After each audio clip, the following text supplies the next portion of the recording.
নাটৰ দৃশ্যাংশ। ৰজাৰ ঘৰত ৰ'দ পৰেনে? ৰজাই নুবুজে ৰ'দৰ সংজ্ঞা। ৰজাক ৰ'দৰ কথা নুসুধিবা।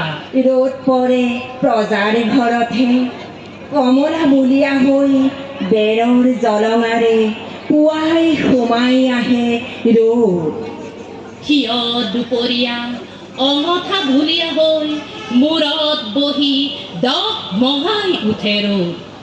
আবেলি লাহে লাহে হেঙুলীয়া আভাৰে দীঘল ছাঁ হৈ উঠি যায় ৰ'দ।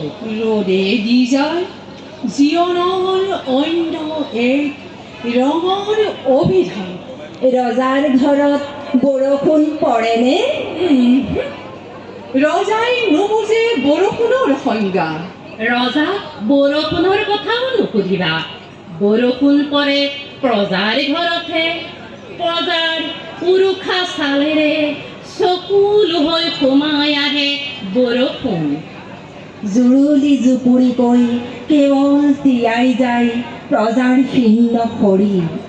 জালিকটা জীৱন গাথাত দুখৰ দৰে একান্তই সহস্ৰ হৈ পৰে বৰষুণ। ৰজাৰ ঘৰত বতাহ সোমাইনে?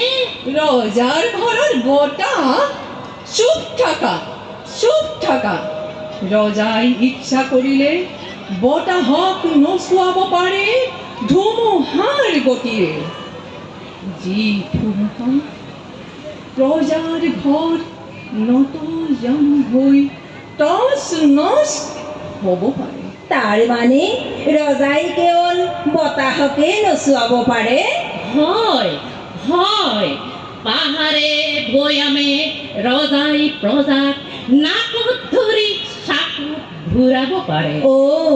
ৰজাৰ পিছে ভোক লাগেনে?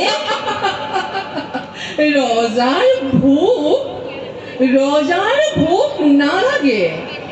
ৰজাক ভোগহে লাগে। ভোগেই ৰজাৰ বিলাসিতা, ভোগেই ৰজাৰ সৰ্বস্ব।